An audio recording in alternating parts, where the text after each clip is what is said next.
হবে মেসেজটা। আচ্ছা, তাহলে হচ্ছে স্পিন্ডল যন্ত্র নামকরণ হয়েছে কি যে এইখানে যে ক্রোমোসোম গুলা, এই যে আমরা ক্রোমোসোম দেখি এটা কিন্তু ক্রোমোসোম, এটা কিন্তু আর ক্রোমাটিন বলবো না, এটাকে আর ক্রোমাটিন বলবো না। এই কারণ ক্রোমাটিন মানে তো ক্রোমোসোম যখন সুতার মতো, এটা তো আর সুতার মতো না, তাই না? এটা তো খাটো মোটা, এটাকে তো সুতার মতো বলা যাবে না। এই অবস্থাতে যদি রং দেওয়া যায় তাহলে এরা রং ধারণ করে, সেই জন্যই ক্রোমোসোমের বাংলা অর্থ কি? রঙিন বস্তু। রঙিন বস্তু, তাই না? ক্রোমোসোমের বাংলা অর্থ রঙিন বস্তু।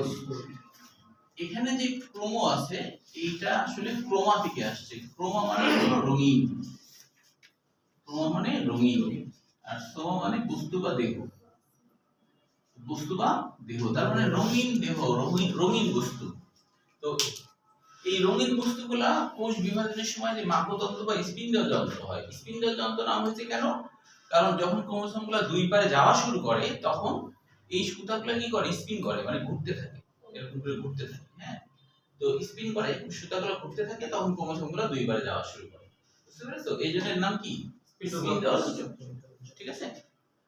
যন্ত্র আর তন্তু এর মধ্যে পার্থক্য আছে। এক একটাকে বলবো স্পিন্ডল তন্তু, আর সবগুলোকে একসাথে বলবো স্পিন্ডল যন্ত্র। বুঝে গেল কি? এই আর কি। হ্যাঁ, তো এটাই হলো ব্যাপার। তাহলে স্বাভাবিক অবস্থায় যখন স্থির অবস্থা মানে কোষ বিভাজন হচ্ছে না, তখন কিন্তু ক্রোমোসোমগুলো সুতার মতো হয়ে থাকে। যখনই কোষ বিভাজন হয় তখন খাটো আর মোটা হয়, তখন এটার নাম হলো ক্রোমোসোম। তো ক্রোমোসোম কিন্তু হঠাৎ করে একদিন খাটো মোটা হয় তা তো না, পর্যায়ক্রমে ধীরে ধীরে, তাই না? যেমন তুমি যখন প্রথম হয়েছিল তখন তুমি হচ্ছে যে মানে তোমার চেহারা, তখনকার চেহারা এখন চেহারার কোনো মিল আছে? কোনো মিল নাই। তোমাকে যদি কেউ কেবল হইছে মনে করো, তাই না? কেবল হইছে এই অবস্থায় দেখছে, আর আজকে মনে করো 16 বছর পরে তোমাকে দেখতেছে, চিনতে পারবে? জিন্দেগিতেও চিনতে পারবে না। পারবে না কিন্তু, তাই না? এই অবস্থায় দেখে এরপরে যদি তোমাকে আবার 10 বছর পরে 20 বছর পরে দেখে, তাও মোটামুটি চিনতে পারতে পারে হয়তোবা। বুঝতে পারছো? কিন্তু হচ্ছে যে ওই অবস্থায় তো চেনা যায় না, তাই না? তার মানে কি ওই অবস্থাটা একেবারেই এতই নাজুক অবস্থা, অনেক পরিবর্তনের মাধ্যমে একটা বড় দেহ তৈরি হয়, ঠিক না? তখন এর সাথে এর কোনো পার্থক্য থাকে না। তাই ছোট বাচ্চাকে তুমি তো ছোট বাচ্চাই বলবা, তাই না? ছোট বাচ্চাকে তো তুমি বুড়া লোক বলবা না। তো সেরকম এটা হলো ছোট বাচ্চা, এটা তুমি তো ক্রোমোসোম বলতে পারো না, তাই না? এটা ক্রোমোসোমের আদি অবস্থা, যখন ক্রোমোসোম সুতার মতো। তো কিভাবে হয়? যেমন তুমিও কিন্তু হওয়ার পর পরে হঠাৎ করে এত বড় হয়ে গেছে এরকম না, তাই না? হঠাৎ করে এত বড় হয়েছো হলে তো আবার মা বাবা চিনতে পারবে না তোমাকে, ঠিক না? চিনতে পারবে? তোমাকে তিলে তিলে দেখছে তোমাকে চিনতে পারছে, ঠিক না? তো তাহলে কি ধীরে ধীরে বড় হয়? এটাও কিন্তু হুট করে এত বড় হয়ে গেছে এরকম না। তো সেই বড়টা কি বলা হচ্ছে যে ওই যে ক্রোমাটিন বা ক্রোমোসোম দুজনেই কিন্তু গঠিত কি দিয়ে? যে ক্রোমাটিনও গঠিত ডিএনএ এবং হলো প্রোটিন দিয়ে। আর মনে রাখতে হবে ক্রোমোসোমও একই জিনিস দিয়ে গঠিত, কোনো পার্থক্য নাই।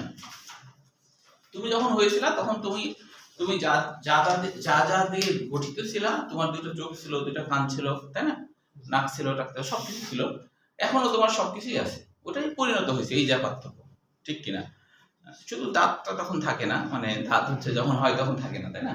চুল টুল সবই থাকে, দাঁত থাকে না। দাঁত থাকে না এটার কারণ তো জানো, যে দাঁত যদি প্রথমে আল্লাহ দিয়ে দেয় তাহলে পরে ওই দুধ খাওয়ার সময় তো মায়ের স্তন্য কেটে ফেলবে, ওই জন্য আল্লাহ দয়া করে দাঁতটা ওই সময় দেয় না। তারপর যখন একটু দাঁত হয় তখন কিন্তু অনেক সময় কামড় দিয়ে দেয়, তখন তাও দেখা যায় আমারাই দেখা যায় মুখে আস্তে করে বাড়ি মারে, এই তুই কামড় দিচ্ছিস কেন, নাকি? এই আর কি। আচ্ছা, তাহলে হচ্ছে দুটাই তো একই জিনিস দিয়ে গঠিত।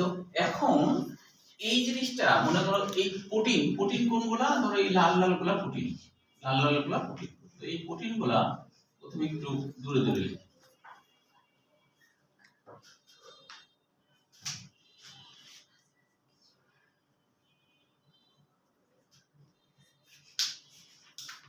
এই প্রোটিনের উপর দিয়ে ডিএনএ এভাবে করে পেঁচিয়ে থাকে, প্রোটিনের উপর দিয়ে ডিএনএ এভাবে পেঁচিয়ে থাকে,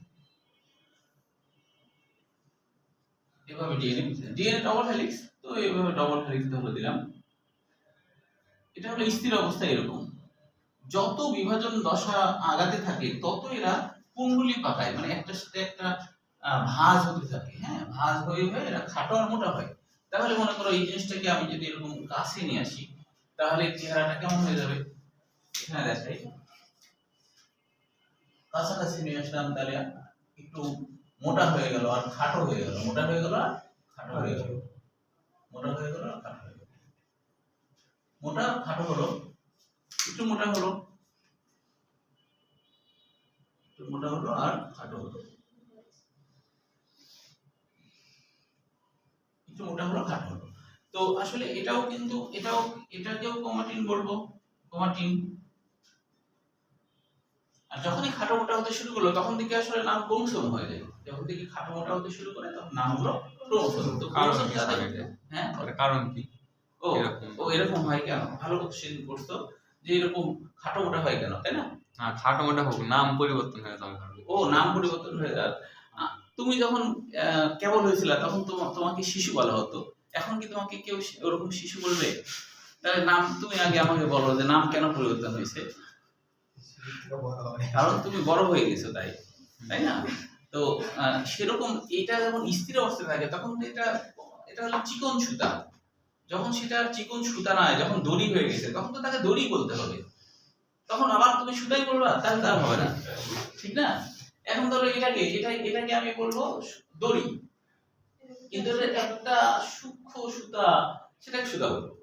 যখন এটা ভাঁজ খায় খায় মোটা হয়ে গেছে তখন তো আর এটাকে আর সুতা বলবো না, তখন বলবো দড়ি, তাই কি না? তাহলে তুমি যখন ছোট ছিলা তখন তোমাকে বলা হয়েছিল শিশু, তাই না? একদিনের শিশু বা 3 দিনের শিশু, যাই হোক শিশু, তাই না? এই আর কি। তো এখন ধরো তোমার আব্বাকে কেউ শিশু বলবে? বলবে না। তাহলে এখন যদি বলো যে আচ্ছা আব্বাকে যখন আব্বা হয়েছিল তখন নাকি আব্বাকে শিশু বলা হতো, আচ্ছা এখন আচ্ছা আব্বা তোমাকে এখন শিশু বলা হয় না কেন? এই কথা যদি তোমার আব্বাকে বলো তাহলে আব্বাকে বলবে যে এটা কেন উঠাইস না, আমি কি আগের মতো আছি, তাই কি না? তাই বলবে না? তো এইখানেও তাই তো, যখন সে এরকম ছিল তখন এরকম দূরে দূরে ছিল, যখনই সে বিভাজিত হওয়ার সময় হয় তখন এরা খাটো আর মোটা হতে থাকে, এটা আরো ভাঁজ হয়ে আরো খাটো মোটা হয়, হয়ে হয়ে তখন হলো এরকম একটা আকৃতি আমরা দেখতে পাই, এরকম একটা আকৃতি দেখতে পাই, এরকম একটা আকৃতি দেখতে পাই। 2 পারে যাওয়ার সময় তো এরা আবার অর্ধেক অর্ধেক হয়ে যায়। তো এই যে খাটো মোটা হলো, এখন বলতে পারো যে আসলে এরা বিভাজিত হওয়ার সময় কেন খাটো মোটা হয়, বিভাজিত হওয়ার সময় কেন খাটো মোটা হয়? এটা কোশ্চেন একটা, যে স্থির অবস্থায় খাটো মোটা হয় না, বিভাজিত হওয়ার সময় খাটো মোটা হয়, কেন বিভাজিত হওয়ার সময় খাটো মোটা হয়? ঠিক আছে, তো কারণটা দেখো, যদি বিভাজিত হওয়ার সময় খাটো মোটা না হইতো তাহলে যে জটিলতা হতো আর সেটা হলো, খাটো মোটা না হলে এটা বিশাল বড়, এরকম ধরো বিশাল বড়, এখানে আবার এটাও বিশাল বড়, এটাও বিশাল বড়, এখানে যে আছে সেও বিশাল বড়, তাহলে বিশাল বড় হয়ে যদি থাকে তাহলে 2 পারে এই সারিয়া 2 পারে যাওয়ার সময় এরা কি একটা সাথে একটা প্যাচ লাগা যাবে না? তো প্যাচ লাগিয়ে যাবে বলেই তো এরা গুছিয়ে একটু ছোটখাটো হয়, বুঝা গেল কি?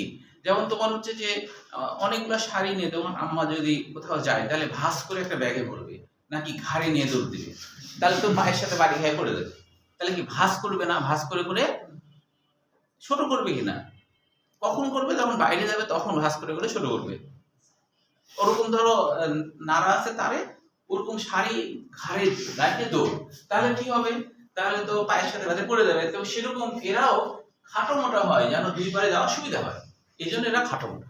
বুঝতে পেরেছো? আচ্ছা, এইটুকুর মধ্যে কারো কোনো কোশ্চেন আছে কিনা? বিশেষ করে শিলা বলো আর হচ্ছে নাইসা বলো, এইটুকুর মধ্যে কোনো কোশ্চেন আছে কিনা?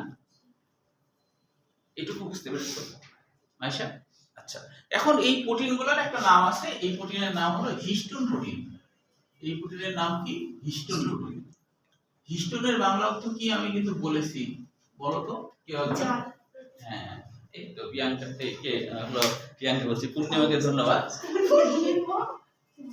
মানে এই তোমার নাম প দিয়ে তো, আর প্রিয়াঙ্কা তো তুমি, তোমার নাম প দিয়ে, ওই জন্য আর কি, ওই জন্য আর কি আচ্ছা দেখো যে পঞ্চমী, ও পঞ্চমী বলতে যে পূর্ণিমা বললাম নাকি?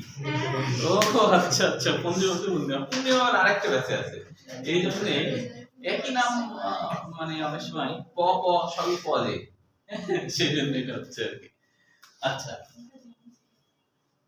দেখো এখানে হিস্টোন মানে জাল, জাল প্রোটিন। কেন? কারণ এই প্রোটিনটার উপরে ডিএনএ এরকম জালের মতো বিন্যস্ত হয়ে আছে। এই প্রোটিনের উপরে ডিএনএ জালের মতো বিন্যস্ত হয়ে আছে, তাই এর নাম জাল প্রোটিন, তাই না?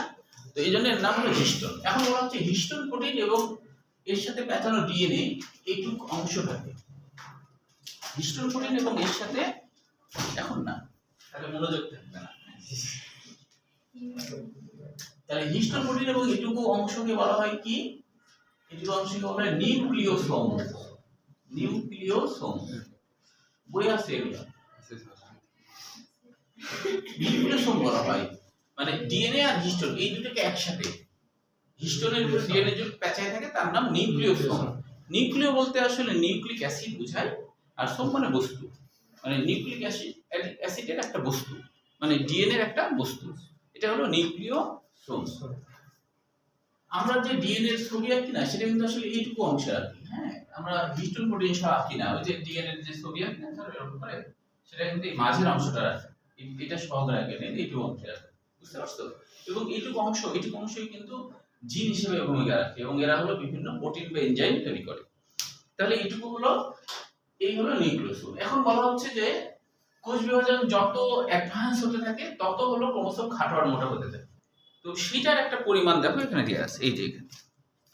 যে এবার একটু আমরা বইয়ে আসি, দেখো যে বলা হচ্ছে যে ক্রোমোসোমের মূল উপাদান হলো ক্রোমাটিন, যা প্রকৃতপক্ষে ডিএনএ প্রোটিন যৌগ। ওই যে বললাম, তাই না? ডিএনএ প্রোটিন একসাথে থাকে প্রাথমিকভাবে। নিউক্লিও প্রোটিন মানে ওই ডিএনএ এর কথা বলছে, যেখানে ডিএনএ প্রোটিন একসাথে থাকে তার নাম হলো নিউক্লিও প্রোটিন। নিউক্লিও মানে নিউক্লিক অ্যাসিড মানে ডিএনএ।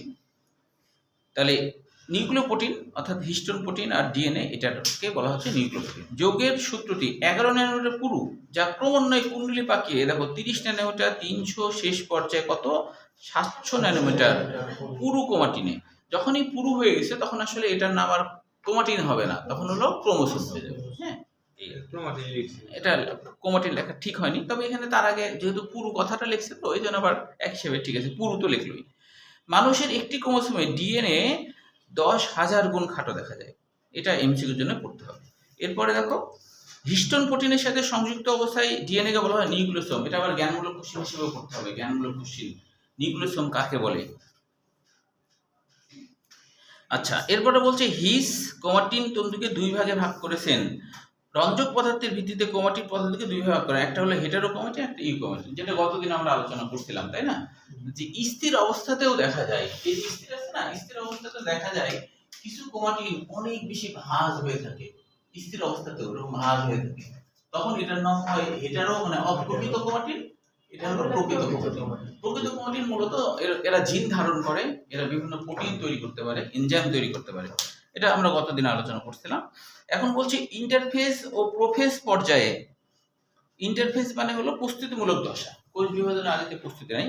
ও প্রোফেজ হলো মাইটোসিসের প্রথম দশা, প্রোফেজ হলো মাইটোসিসের প্রথম দশা পর্যায়ে ক্রোমাটিনের যে অংশ অধিক কুণ্ডলিত এবং নিষ্ক্রিয় ডিএনএ ধারণ করে, অর্থাৎ যারা জিন হিসেবে কাজ করে না তারাই হলো হেটারোক্রোমাটিন। আর যারা মেসেঞ্জার আরএনএ সংশ্লেষ করে, মানে প্রোটিন তৈরি করতে গেলে কি মেসেঞ্জার আরএনএ তৈরি করতে হবে, তাই না? প্রোটিন তৈরি করতে গেলে একটা কর্মচারী তৈরি করে, তার নাম মেসেঞ্জার আরএনএ বা এমআরএনএ। সংশ্লেষ করে না। ক্রোমাটিনের যে অংশ কম কুণ্ডলীয় সক্রিয় ডিএনএ ধারণ করে তাকে ইউক্রোমাটিন বলে। তাহলে এখন হচ্ছে তুমি পরীক্ষার খাতাতে যখন এটা সৃজনশীল লিখবা তখন এত বড় লিখবা না, মোটামুটি 3-4 লাইন করে করে পয়েন্টগুলো লিখতে হবে, তাহলেই হলো। হ্যাঁ, আচ্ছা, এবার হলো এটুক তো হলো। এটুকের মধ্যে কারো কোনো কোশ্চেন আছে কি বলো তো? আচ্ছা, ক্রোমাটিডটা আগে একটু বলে নিই, 2-3 মিনিটের মধ্যে শেষ করছি, কারণ অনেকে প্রাইভেট থাকে যেহেতু। যে ক্রোমাটিড হলো, ক্রোমাটিডের বাংলা অর্থ কি বলছিলাম বলো তো, কার মনে আছে? ক্রোমাটিডের বাংলা অর্থ কি মনে রাখতে হবে, মাতৃভাষায় বুঝতে হবে। হ্যাঁ, তুমি হ্যাঁ, এই তো ধন্যবাদ। আরে প্রিয়াঙ্কা তো দেখছি আজকে ভালো পড়লো আছে। হ্যাঁ, আজকে মেডিকেল অ্যাডমিশন কোশ্চেন তো চান্স হয়ে যাবে, ভালো মনে আছে। দেখো কোমা আর টিট, কোমা মানে ক্রোমোসোম আর টিট মানে কি অর্ধেক, ক্রোমোসোমের অর্ধেক। তাহলে এই যে এখান থেকে একটু, এটা একটা ক্রোমাটিড ক্রোমোসোমের অর্ধেক, এখান থেকে এটুকু এটা একটা ক্রোমোসোমের অর্ধেক। তাহলে এটা আমরা অর্ধেক পর্যন্ত শেষ করলাম আজকে, যেহেতু অর্ধেক শিখলাম তাই অর্ধেক পর্যন্ত শেষ করলাম। আগামী দিন ক্রোমোসোম গোটাটা শেষ হবে, তারপরে নিউক্লিয়াস আর ক্রোমোসোমের উপরে আবার 10-15 মিনিটের পরীক্ষা হবে, ঠিক আছে? ছোট পরীক্ষাগুলো দেওয়ার দরকার আছে কেন, যে প্রতিদিনের পর প্রতিদিন যেন তোমাদের হয়। কালকে পরীক্ষা নেব, পরশু দিন রবিবারে নেব নিউক্লিয়াস আর ক্রোমোসোম দুটো একসাথে। নিউক্লিয়াস আর না, রবিবারে তো না, তোমাদের কাছে তো সোমবারে গেছে, হ্যাঁ, শনিবারে আছে আর সোমবারে। ও হ্যাঁ হ্যাঁ, নিউক্লিয়াস আর ক্রোমোসোম। তোমাদের ব্যস্ত হলো শনি সম্ভূত, মানে সোমবারে হবে, সোমবারে বুঝলি? মানে তাহলে শনিবারে শেষ হয়ে যাবে, যে শনিবারে ক্রোমোসোম শেষ হয়ে যাবে। হ্যাঁ, শুক্রবার 10টায়, তুমিও শুক্রবার 10টায় আসবে, আর মাইশাও শুক্রবার 10টায় আসবে। আগের গুলা একটু শিখতে হবে, হ্যাঁ ঠিক আছে? তাহলে চলে যাবে, যার যার দরকার মনে হবে শেষে চলে যাবে। ও খাতাগুলো নাও, দাও তো। হ্যাঁ, শনিবারে শেষ হয়ে যাবে।